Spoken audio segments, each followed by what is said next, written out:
it's great to be here. I hope I'm gonna be able to navigate the relatively small screen here. But thank you all for coming to this morning session. I would also like to acknowledge the traditional custodians of this land and all the lands that people might be joining us from on Zoom. As we heard from Grant this morning, there are many different peoples there, so I would like to acknowledge all of them and pay my respects to the elders, past, present, and emerging. So just a fair warning before I begin, this is going to be considerably less entertaining than the previous presentations. Seriously, it's going to be just me talking. I do have two of my colleagues, team members here, Matthias and Manoush, who I might just ask to join me for Q&A, but I will just do a kind of single act presentation. And the reason for this and the reason why it's going to be kind of less entertaining is that we actually a relatively new or very new project. So we started basically this year, and with that sort of establishment phase, we recruited the core team around March. The project was officially launched in July. And we really kind of started from scratch rather than building on something that was there before. So that's why what I'm going to be talking about is really, what we actually going to do over the next sort of 2 to 3 years as part of this project, rather than what we've done and showing kind of outputs already at this stage. So I'll just to start with a bit of a project overview. I'll just give a kind of brief introduction. Talk about the project partners and then the context for this work. So, I mean, this is I think very obvious to all of you here, but this is a co-investment under the NCRIS program, flowing through, obviously part of the ARDC, HASS and Indigenous Research Data Commons. It is scheduled, like the other projects, to run until mid-2028. So that's just for people who might be new to this space.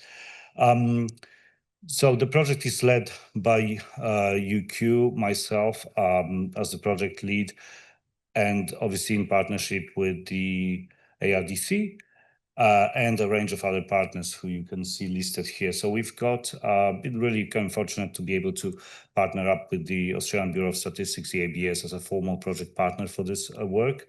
And we also have a number of university-based partners, so the National Centre for Healthy Aging at Monash University, ANU, and the Kids Research Institute at the University of Western Australia. And the work is also supported by the ARC Centre of Excellence for Children and Families over the Life Course, or the Life Course Centre. So in terms of a bit of a context, if you were here yesterday morning, you would have heard Chris Hadley from the CEO of the Academy of the Social Sciences in Australia. He talked about the decadal plan for social science research infrastructure that was developed by the Academy. I was also part of the group that was involved in the development. And Chris, who is also chairing the steering committee for the project, which is again a great thing, because we are able to keep connection between the works of envisaging the decadal plan and what we're actually doing. But obviously the decadal plan, it's 10 years, it's a much larger vision. So with this project, we couldn't sort of tackle all of it. So we had to carve out a kind of a particular piece. So which is for us the focus on integrated administrative data. And again, Chris talked yesterday about this as one of the kind of priority pillars moving forward. And we have obviously had to be quite considerate and conscious about the feasibility and within the time frame. That's why we really kind of focus also on enhancing the existing data infrastructure rather than building something completely new. But just to give you a sort of the overall challenge, what we're trying to address here is this, what you can see on the screen. So the Australia Social Science Research Infrastructure faces ongoing challenges of data discoverability, accessibility, and researcher capability. And in particular, key administrative and health data in social science and health data remain fragmented, inconsistently documented, and difficult to navigate, with significant gaps in coverage and integration. And at the same time, researchers lack the guidance and skills that they need to use those emerging data assets in a kind of responsible way and effectively, including in contexts involving Indigenous identified data. So we sort of have broken down this overall challenge into 5 key problems that map out onto our 5 activity streams, which are sort of key pillars for the project. So the first problem area is around integrated data usability.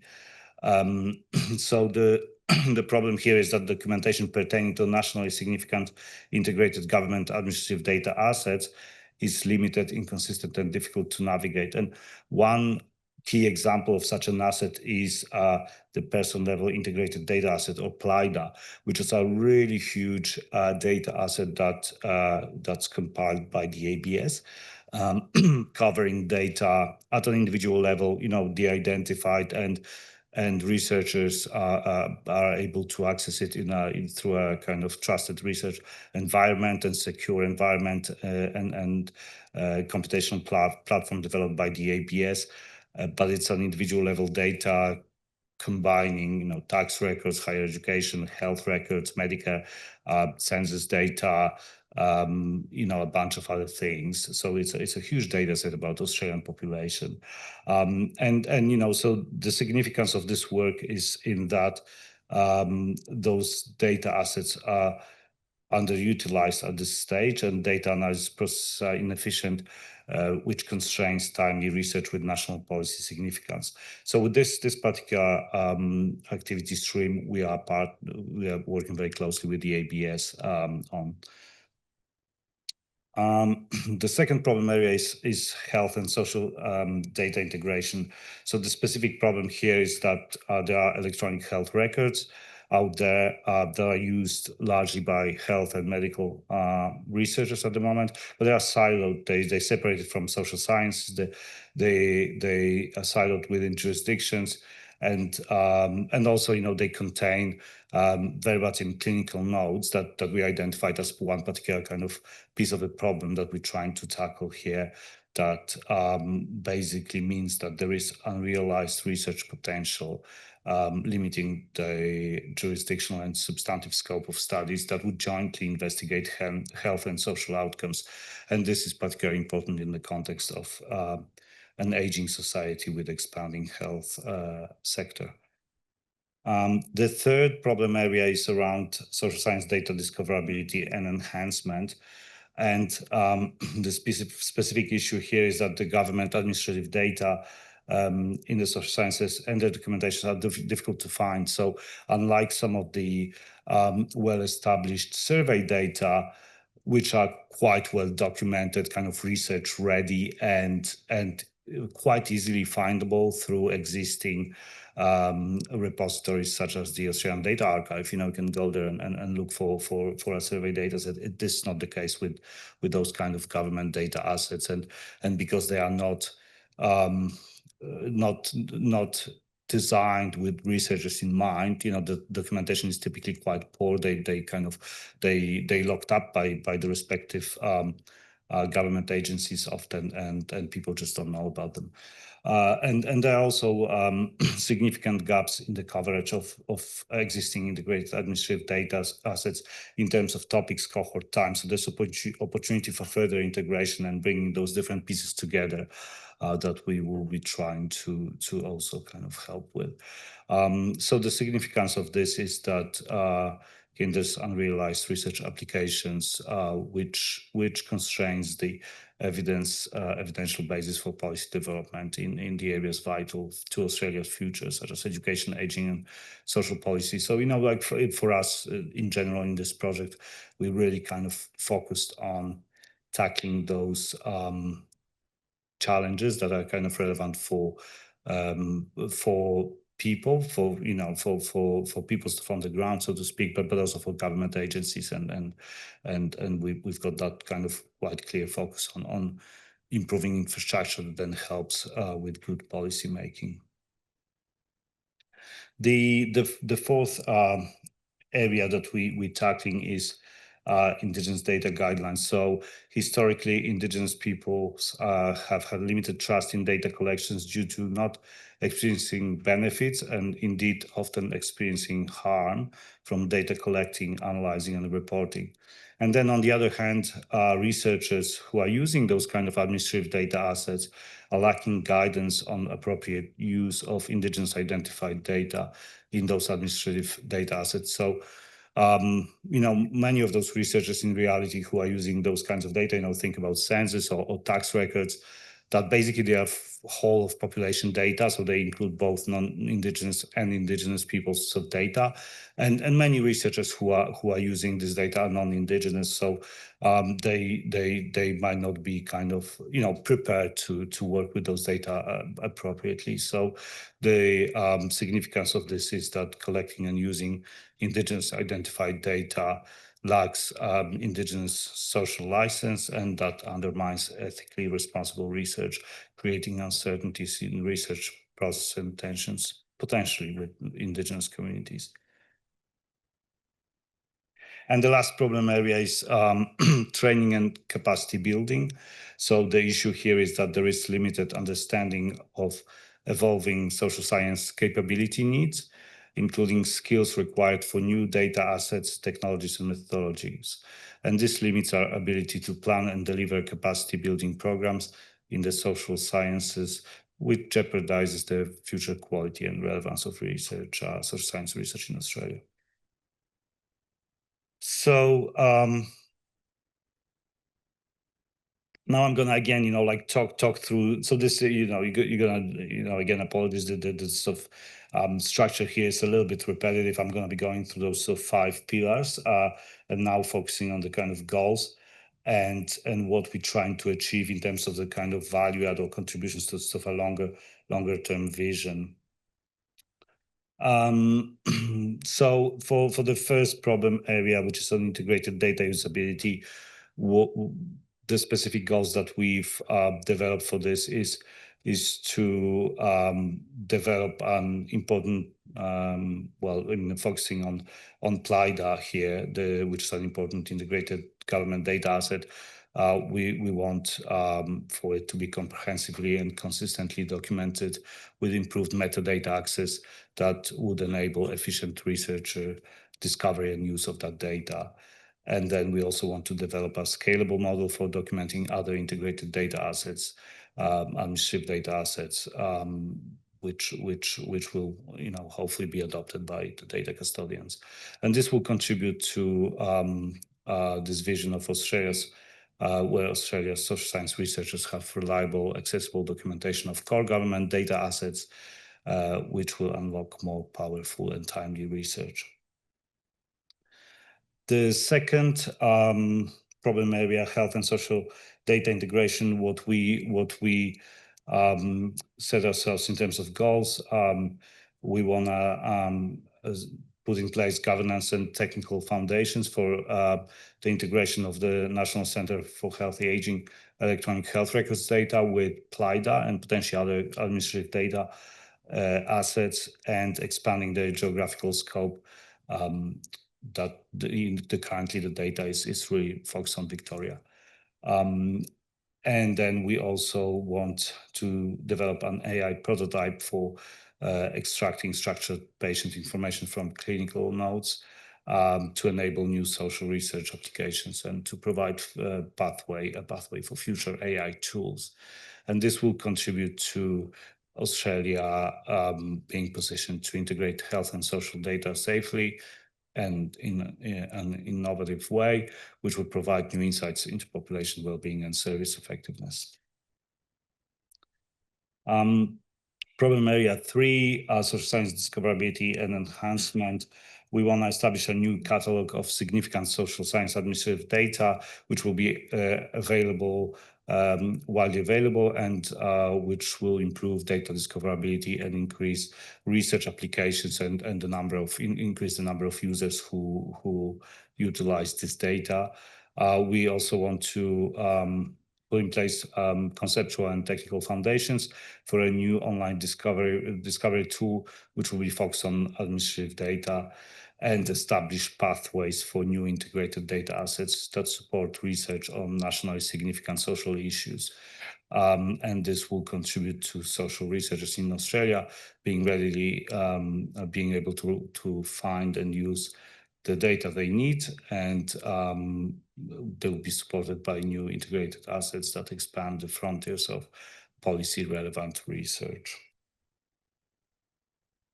For the Indigenous data guidelines area, we want to develop and put in place, validate and accessible protocols for analyzing and reporting Indigenous identified data in the context of integrated administrative data assets, which will increase the likelihood that Indigenous people and communities benefit from government data while minimizing the risk of inappropriate use by researchers. And then we have this broader vision, longer-term vision, where Australia leads in ethical and inclusive data use, ensuring Indigenous people and communities directly benefit from how administrative data are analyzed and reported on. And the final pillar here, training and capacity building. We want to develop a clear framework that identifies the skills required for social science research into the future, and map out the current training gap to provide the foundation for capability planning and development. And we want to also develop new training courses that will demonstrate how skills gaps can be addressed to build future-ready social research capability. And this will contribute to hopefully Australia having a forward-looking national plan for social science skills, which will ensure that researchers are equipped to harness evolving data and technologies.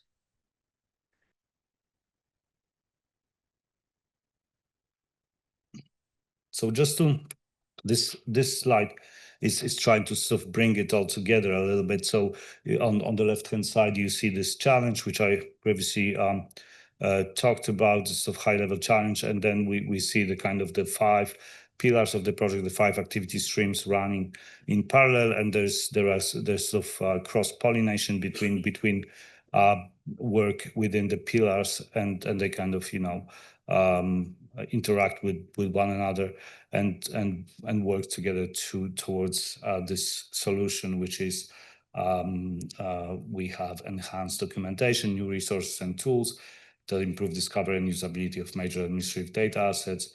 We have governance and technical innovations that enable new data integrations across social science and health domains and support the development of AI-driven research tools. And we have strengthened protocols and capacity building initiatives to ensure that researchers can use these assets responsibly, including in work involving Indigenous identified data. So just to talk a little bit about our project principles that we developed, and I won't go through this like, you know, one by one, but, you know, we're really trying to be very, very collaborative. So in addition to the formal project partners, we have established governance structures, expert and technical advisory groups, user reference groups, where, you know, we reach out well beyond the project partner organizations, and, you know, indeed everybody is welcome to join. So, you know, if people are interested in the work, there's always place for people to join, and you know, very welcome. You know, feel free to contact us. We are really kind of want for the work to be end user informed. So we built in pretty much I think, you know, all the activity streams have built in the project plan kind of quite strong consultation component where we go to users and consult with them and sort of beta tested this sort of different things that we're developing. You know, I already mentioned the expert informed. You know, we do have an expert advisory group, which includes both Australian and international experts. So really trying to expand, the networks beyond Australia. And we really, again, I already mentioned this. We are really focused on impact and working, in particular, working closely with government agencies to make sure that the kind of infrastructure that we built in the improvements in the integrated data assets into infrastructure then leads to better policy making. Enables them to use that data in a way that improves lives of people. And yeah, look, I mean, the other thing to say, I think the final thing is on the self-reflective. We have built in the project plan, in the structure, we've got formal evaluation and innovation strategy where we kind of, periodically reassess how we're tracking and make any kind of modifications that are necessary to make sure that we're still on track and so on, but also look for opportunities to innovate. Even with a sort of 3.5 years of time frame for the project, there's so many things happening all the time, in technology and so on. So we kind of, trying to be on the lookout for new opportunities, new things that can be then built into the project. And so just very briefly, as I said, we haven't been going for very long, but just to get for you to get an idea what we've done and how we're tracking, and some of the foundational activities that we've already undertaken. So for the first activity stream on integrated data usability, we determined data modules that we will pilot on, with the metadata improvements that we're working with the ABS on. We identified current PLIDA metadata content and technical limitations and what needs to be improved, and now exploring technical platforms to address metadata access limitations. So, with the ABS, we're hoping to develop kind of a better user interface around some of that, but also currently, because of the legal confidentiality constraints, a lot of this documentation is locked up in that sort of secure data system, the data lab that they have. So, even metadata. So,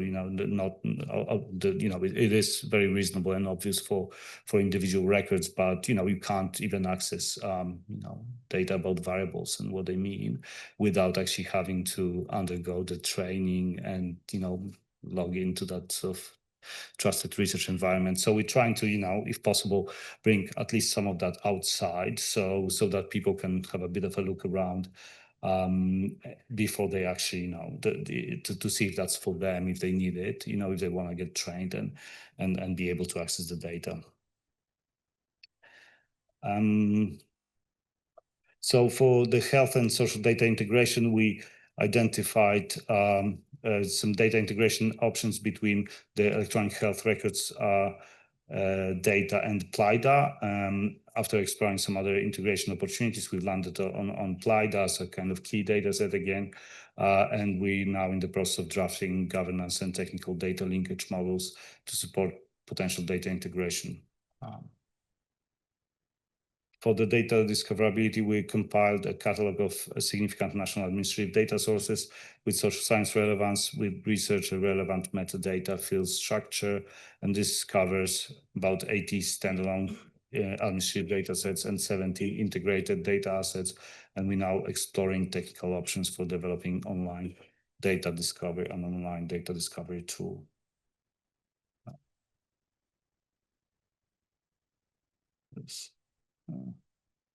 There's one missing, yeah.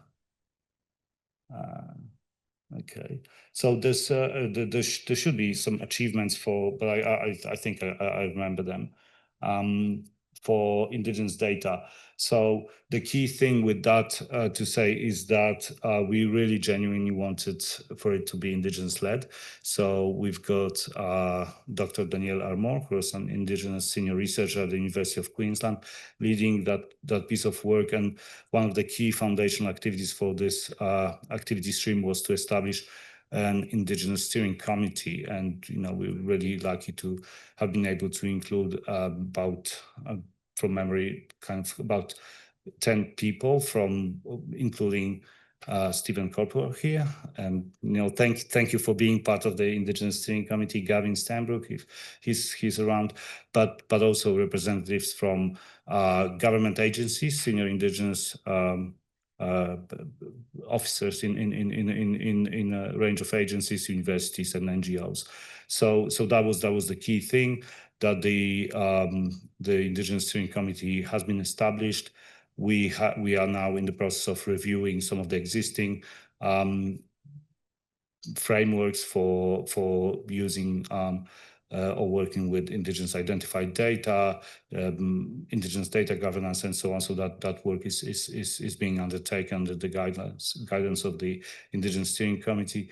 But the other key step that we are in the process of recruiting right now is an Indigenous community reference group. So we, again, the data, we're talking again, tax records, Medicare, and so on, they're kind of, collected on sort of all this whole population data, including Indigenous people. Indigenous people don't have, say in how this is used, and often probably don't really kind of, see or kind of interact with the data that's there. So we just really want to kind of have that conversation, and then sort of pass it on to the relevant government agencies, what can be done to ensure that some of the benefits of using this data flow through to the community. So that's activity stream 4. And then the last one is we reviewed data skills frameworks relevant for the social sciences, and now consulting about the Australian data skills for social science framework. And Manoush here recently ran, I hear, a very successful session at the ARDC data skills summit in Brisbane, and I think got some good feedback that will contribute to this to development of this framework. Okay, and then this last part. So what's ahead of us?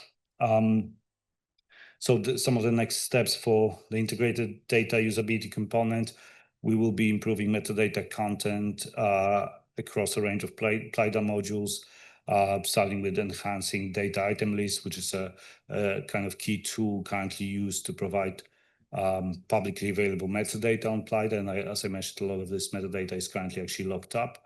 We will also improve explanatory notes, this is the part that's not currently available outside of that trusted research environment, but it's another key tool that provides information on the content of the data.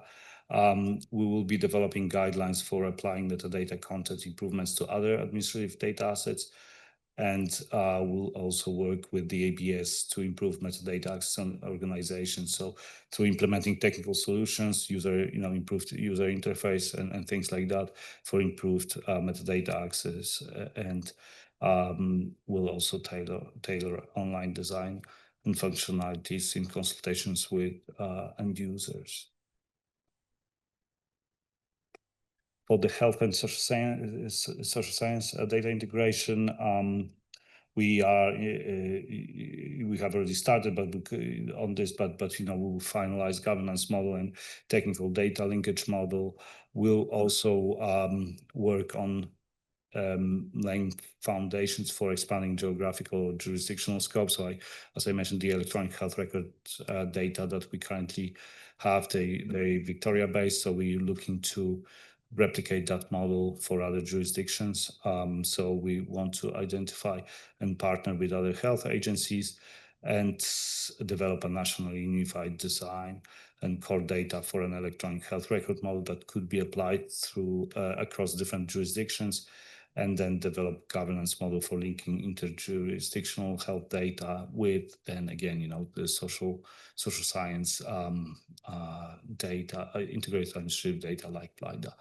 And we also, this is the last part that I mentioned before, we'll develop and deploy sort of LLM-based tools to leverage clinical notes, and we'll be developing prototype for extracting sociologically relevant indicators of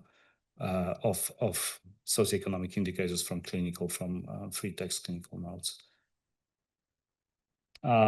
For data discoverability and enhancement, we will develop options and specifications for an online tool for discovering administrative social science data, and we'll be mapping existing administrative social science data to identify data integration opportunities and gaps, and prioritized some of those data integration options.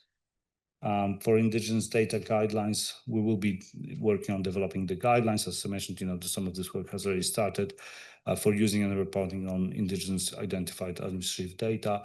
This will be done in consultation with the Indigenous Community Reference Group that I already mentioned, and other stakeholders, and we'll also develop and pilot an analytic project that will apply those guidelines that we'll develop to an empirical research question.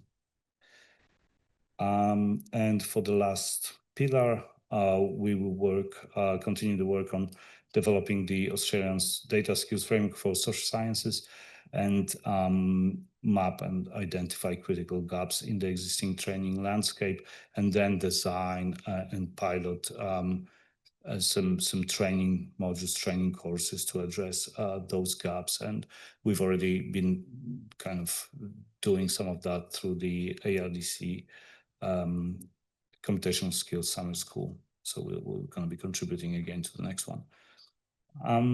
So look, I mean, this is the same slide as before. So again, just want to kind of, I won't talk about it again, but just want to kind of show this to show how it all kind of comes together, from the challenge and what we're doing towards hopefully arriving at a set of solutions to those problems that we talked about. And yeah, this is all. Thank you. And might invite Manush and Matthias to join me for Q&A if there's any questions.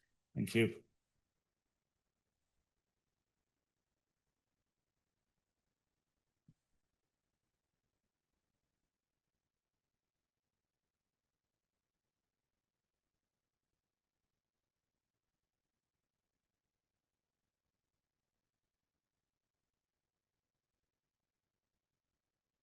I have a couple of questions.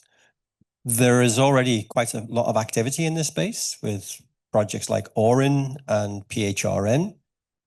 How are you aligning, or are you just doing something independent of them? So that's the first question. I'll leave it that. Maybe answer this, and I have another quick follow-up question. Is this working? Yeah. Look, I mean, definitely, and we are talking to them. We've got PHRN members part of our advisory board, as well as ORIN members. John Olson, who's here from the University of Queensland, who's kind of in the office next to me, is leading a UQ-based ORIN node. So, we're really kind of interested in expanding, and like there are some commonalities. The focus for us is kind of PLIDA, and I would say, unlike PHRN, non kind of health and medical kind of data as a core, but obviously through that one of the activity streams where we actually kind of doing the data linkage, we're going to be working very closely with PHRN, AIHW, and others, and the ABS is also kind of central in this space. So we just making sure that it all kind of aligns and the effort is not duplicated.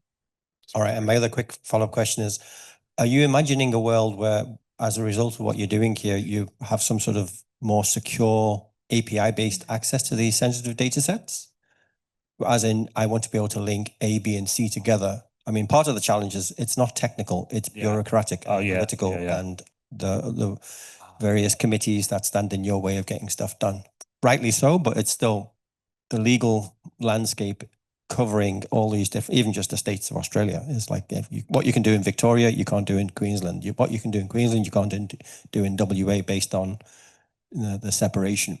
Are you trying to build a system which has some sort of secure, remote, federated access to these data sets, is what I'm asking? Yeah, look, I mean, thanks. That's a great question. I would say what we're trying to do at this stage within the current project is sort of move towards that by really focusing on the data governance issues and legal issues and those kind of, I think, as you said, or hinted that the technical solution is probably already there, you know, like it wouldn't be the main challenge. The main challenge is the kind of legal framework and, you know, like the trust issues around trust, you know, data sharing between different states and states with Commonwealth. You know, like some of this has already been overcome in the more so in the health and medical kind of space, where they've actually managed to do some of those data linkages. Not so much, for example, with education data, right? You know, we still don't have, even though that's something that's been talked about for years, but we don't have a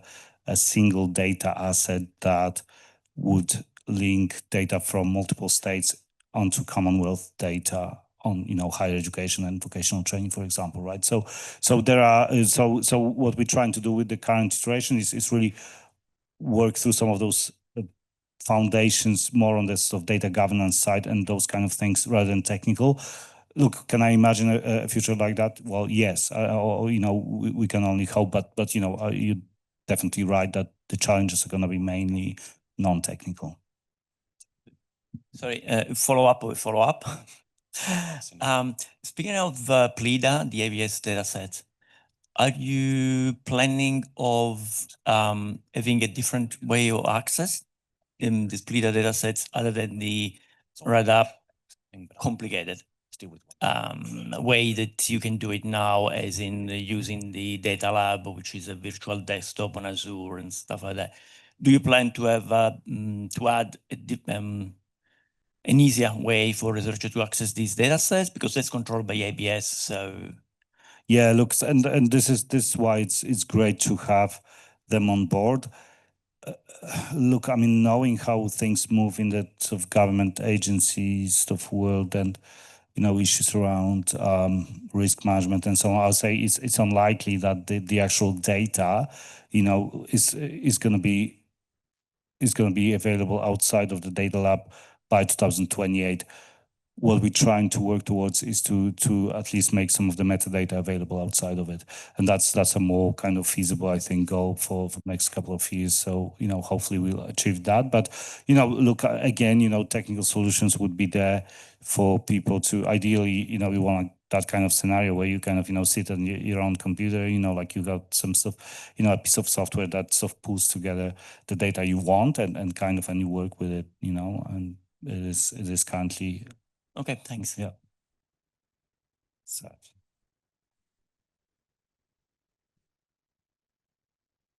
Hi, Wojtek, it's Sach from QSIF. I guess firstly, I'll probably also echo what Richard kind of indicated. Like, there are a lot of things underway that are, in some ways, I would imagine you can be even more ambitious and adapt and adopt rather than build with this particular project, because the reality is the federated learning stuff are things like our ARDC projects, for example, and things like Dataverse and Gen 3 being used for metadata exposure from secure environments are things that are already happening in other projects. And it's really almost a question of adapting and adopting in this project, I would have thought. Similarly, I do wonder if the project can't be a bit more ambitious, and rather than going from each jurisdiction to jurisdiction for the health data, ARDC's own project around data spaces, for example, that looks to lay technological layers as well as governance changes at a whole of industry sector point of view, might be a more ambitious and transformative approach rather than doing case by case. So I guess I'm provocating greater ambition for the project than what is currently being presented. Well, yeah, thanks, Sach. I mean, look, I mean, these are good comments, and you know, I think we're gonna be looking definitely, you know, to what's currently there. Again, you know, not to replicate. You know, I've been told by others that, you know, the project is already overly ambitious as it is. So I think there are kind of mixed views on those kinds of things. But look, yeah, and you know, I'm happy to talk more.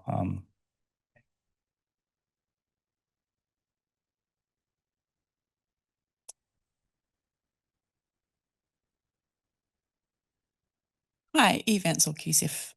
You mentioned a pilot analytics project to test out your new Indigenous data governance guidelines. Could you tell us a little bit more about that? Look, I mean, I can't really say too much because it doesn't exist. But, you know, what I imagine is, you know, to give you an example, what's likely going to happen is we will be working with some data, say from the ABS, right? Some integrated data around potentially trying to resolve some you know, issue that might be kind of, you know, a little bit technical, but also kind of, you know, important from a conceptual point of view. So an example that, you know, comes to mind is when you integrate data from multiple sources, people are often identified or self-identify as Indigenous, you know, so you could have an Indigenous flag in medical records, in tax records, and Centrelink records, other, you know, educational records. When you put them together, there are differences, right? So how do you know, how do you overcome that and you know, and you know, develop an indicator that kind of somehow tries to reconcile the differences in that sort of self-identified or identified Indigenous status? That'd be one example, but you know, we will be guided, choosing this pilot project will be guided by the Indigenous Steering Committee and also, you know, hopefully relying on input from the Community Reference Group.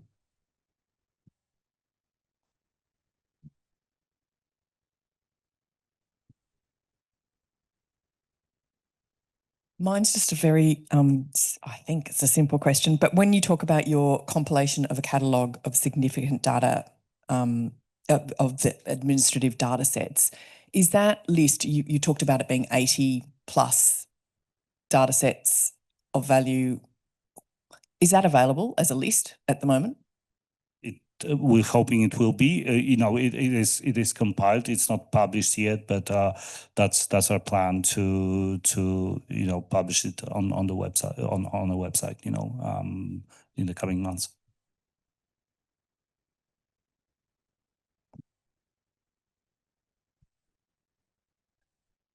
One more question, if there are any, because we're about to go to a little lunch.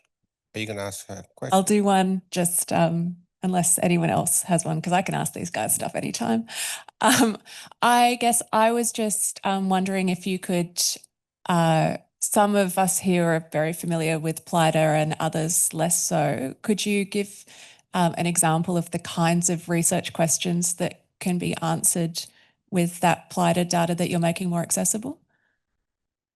Yeah, look, so I think there are a few distinct advantages of that kind of data. You know, one is the sheer size. So we've looked at things like, for example, the links between mental health, sort of stress, and university dropout among very small kind of groups. So, for example, you know, you can then, so through access to things like Medicare data, PBS data, which is a pharmaceutical benefit scheme, you can develop proxies for, say, mental health, poor mental health, and then look at the risk of that. You know, how much of a risk that poses, or the association or a causal effect indeed on university dropout. And you can do that, say, for people from, you know, not only, for example, splitting your kind of student population into, say, English speaking. That's one of the typical, you know, English speaking, non-English speaking.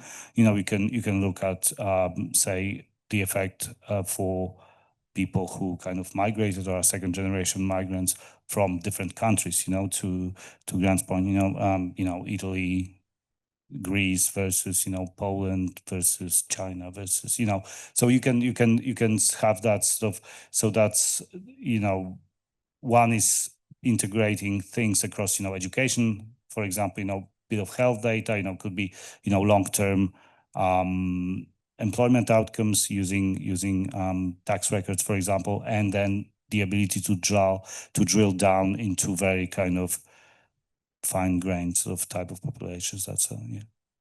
Thank you. I do have a question just to close up. My brother, how come you got these two deadly people come up and sit with you and you answered all the questions? And that's what he's getting paid for. Yeah, so I just want to, I should have introduced my colleagues properly. So Matthias Kubler here is the project manager, but also contributing kind of in conceptually and substantively across the kind of the different activity streams. Manoush Hasankani is really primarily involved in the work with the ABS on metadata, but also driving really the framework for social science data skills. So don't know if we have 2 minutes, we can I'm more than happy for you to talk about any of those kind of things. Hello, yeah. I'm Manoush, and as Wojtek explained, I'm working as a postdoc this project, and I'm responsible for work streams 2 and 6. In work stream 2, we extensively reviewed all existing frameworks in Australia. I mean all, but as much as we could find, as much as they are accessible to us. And the purpose was to find the areas that we can contribute to improve them. What are the gaps in the existing data skills framework, and how we can use the existing frameworks to develop a framework for social science purpose specifically, because there are heaps of frameworks out there. There are a couple of good examples by ARDC specifically, but the aim was to find the areas for improvement, and specifically regarding social science research, the needs of social science researchers. And in the other work package, and in the same work package, we also have some interviews with PLIDA users to be able to find the areas, again, we can contribute to increase usability and accessibility of PLIDA for users.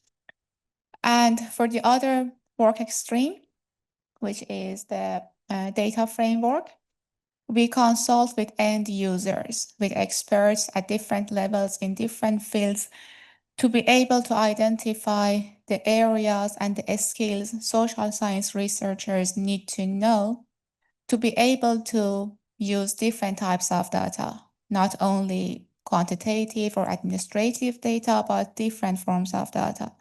So the outcome of this work package, that work stream, will be a matrix, a data framework for social science researchers. And in the end, each skill will be linked to training pathways. But at the moment, we are at consulting stage. Thank you. Well, okay, I'm the project manager and probably concerned with the boring aspects of our work. But what I'm trying to do is I'm trying to keep our chief investigators, our academic partners motivated and on track so that they don't run off to conferences and write papers all the time, and commit to the project and do some work.